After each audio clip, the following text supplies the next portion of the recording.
We just had our first taste of football. Week 0 finally has come and gone. We got football all the way through the beginning of February. So now let's go ahead and recap quickly what happened in week 1 and let's talk about it. We're going to start off with the Kansas Jayhawks taking on Fresno State. This was a 31-7 victory for the Jayhawks. They played great. Jalen Daniels was fantastic in this game, 18 to 20. He had 3 touchdowns, no picks. It was a great day. EJ Warner struggled, the starting quarterback for Fresno State. This game was an uneven matchup. And honestly, I think it should have been that way all along. I doubted it just because I worry about Kansas. And I feel like they've been up and down, but they played a fantastic game in this one. I think they have a chance to be a much better team than people think this year. It all depends upon Jalen Daniels staying healthy. I will say the playmakers didn't excite me in this game. I didn't think they were very good. Cam Pickett looked good, but everybody else was kind of missing in this game.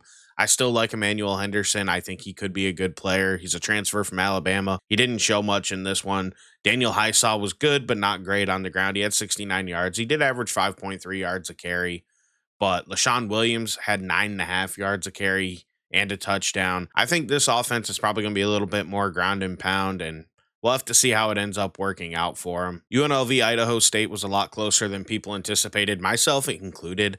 I did say to bet that UNLV wasn't going to be able to cover. But man, I didn't expect a 38-31 ball game. This was a typical Dan Mullen type of game, if I'm being honest with you. The defense didn't come to play. The offense was good and exciting. Honestly, we'll have to see. It was game 1. They have a lot of turnover. I'm not going to put too much stock in that one.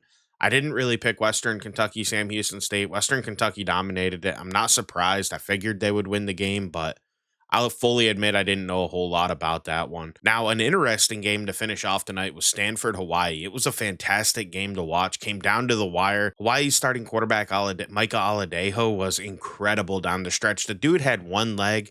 He just gutted it out. He performed when it mattered most. Now, my biggest issue at Stanford, and I said it in my ACC preview that's up on the channel if you want to go check that video out, is I don't like their starting quarterback, Ben Goldbranson, and he sucked. He threw a costly interception, which was kind of fluky. The guy got his hands up, and normally it'd be knocked down. But still, I mean, I just don't think he's very good. I think Stanford's going to have a very limited ceiling because of him. I certainly did pick them to win this game, and I'm pretty disappointed in myself for doing that. But I went 2-2 with my picks. Didn't get this one right. Didn't get the last one we're going to talk about right here. So I thought for sure Stanford would be able to win this game, but ultimately, Goldbranson really just... he didn't have it, and Aladejo deserves so much credit for the way he played for Hawaii. I mean, I'm super impressed by this young man. He was awesome at Bishop Gorman. They were talking about it all game if you watched it, and he gutted it out, man. He was on one leg, and he deserves all the credit in the world. He's a one tough kid, man. He deserves a ton of credit for this victory. Finally, we're going to talk about the game in Dublin. This is going to be a quicker video. We don't have a whole lot of games this weekend, and I wanted to just get one out for you guys to see. Iowa State, Kansas State. This here was a sloppy, messy, turnover type of game. It was not pretty here. I got to be honest with you. I thought it was going to be even lower scoring than this. The fourth quarter, the game kind of opened up and teams got some points and got some offense rolling a little bit. There was a big play for Avery Johnson on a longer touchdown pass. I mean, he was okay if you look at the box score. I can't really complain too much. He did miss some passes, though, that really ended drives earlier than they should have. I thought Rocco Becht was pretty efficient, but again, he was a little inaccurate as well. I do think, as a whole, they looked sloppy in this game. And I know a lot of it had to do with the field conditions, and I, really disappointed in the way the game played out there because you couldn't even see the lines on the field.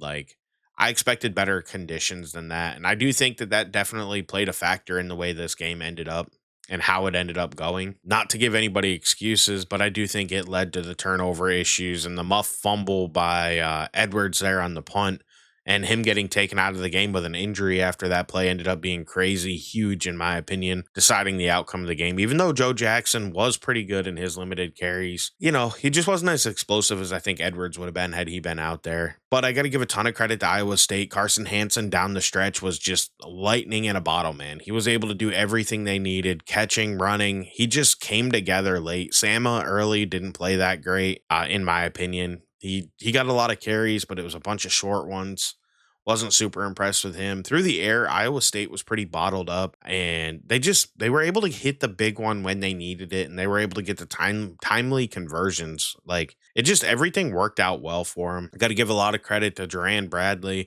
I didn't think he was going to be a great player for him this year. Jace Brown also was very good for them through the air. He had 4 for 78 and a touchdown. Duran Bradley had 3 for 75 and that 65-yard touchdown. Garrett Oakley was a consistent mover of the ball for him. I think this team here in Kansas State once again started slow, and you got to question now, are they going to have the same problem they had last year? Because they just looked out of sorts early in this game. They did at least start to get it going here later in the game. They just dug themselves too much of a hole with mistakes and sloppy plays and bad penalties and just doing everything you can't do to be a winning football team. So I do wonder, are they going to have a little bit of the same issue they had last year, where they just start the season slow and then they got to dig themselves out of a hole? I'm probably wrong on Kansas State making it to the Big 10 champion or Big 12 championship like I was thinking. Iowa State's probably going to flip flop because this game was a toss up for me when I did the schedule. And I had Kansas State going 9-3 and Iowa State going 8-4, with this game being the deciding factor on the final record. And I'm fully willing to admit I was probably already wrong on that prediction. Iowa State impressed me. It was sloppy, though. Defensively, they deserve credit, I guess, is the best way to put this. The defenses were lights out. The offenses were just sloppy and messy. But, you can attribute some of that to the field conditions, but you got to give credit where credit's due on defense. I mean, when you're looking at Kansas State, a Tsunami, I think is how you said his name, had 2 sacks in that game. He had a sack from Moss. And, I think now that's for Kansas State. They deserve credit for that. Austin Romaine was all over the field like he normally is. Looking at Iowa State, Ebel got a sack in this game, but they got a bunch of TFLs. They were able to wrap guys up in the backfield. And when it really mattered, like Avery Johnson on that QB sweep, I'll admit I didn't love that call when they went for it on 4th down.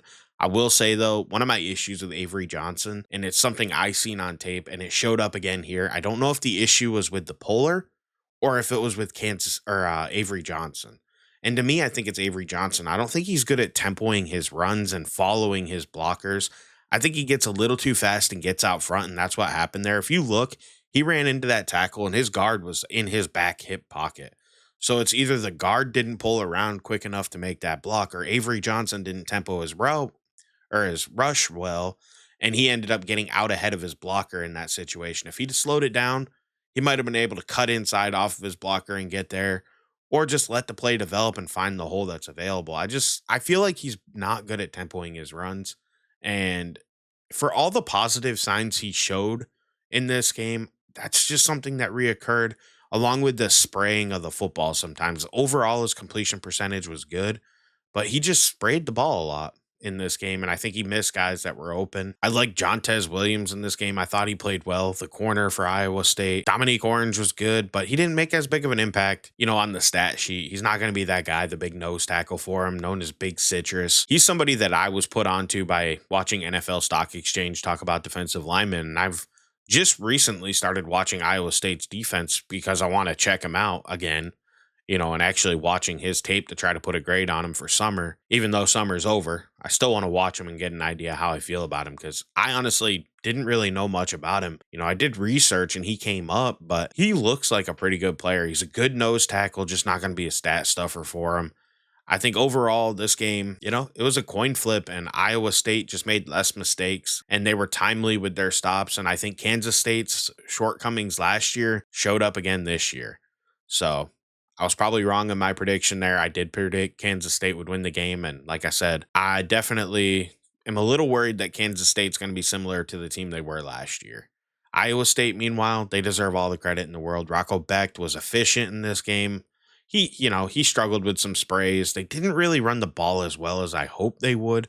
They had a ton of carries in this game, but they weren't super efficient at doing it. And I do think that probably had to do with the field conditions, but they were, effective. Hanson, like I said, 4.4 yards per carry was really impressive. Everybody else, though, was three and under when they ran the ball, which was only Sama and Beck. But still, I think maybe they need to lean on Carson Hanson a little bit more because he showed some juice in this game and he was just efficient. He found the lane that was there and he made a ton of good plays. So he deserves all the credit in the world. Later this week, that's it for our recaps here. I was wrong on this game. I'm excited to see how the season goes. Later this week, we're going to go ahead and do a prediction episode for week one. We're going to talk about everything that happens in week one after week one. And we're going to probably drop an NFL prediction video this week as well. I don't know if I'm going to keep doing video game content. I'm not sure if that's going to stay on the channel. I like doing it, but honestly, it's a time issue. And it's also, I don't think it does well on this channel. And I want to just talk football here and try to grow my audience and get to know you guys a little bit. So tell me about Avery Johnson's family and what happened there to why his dad and brother were fighting. I really want to know what happened there. I would appreciate it if you can tell me because I haven't been able to find what caused them to get at each other. But, whatever. I want to thank you for watching. Have a great day. Catch you in the next one. I'm out.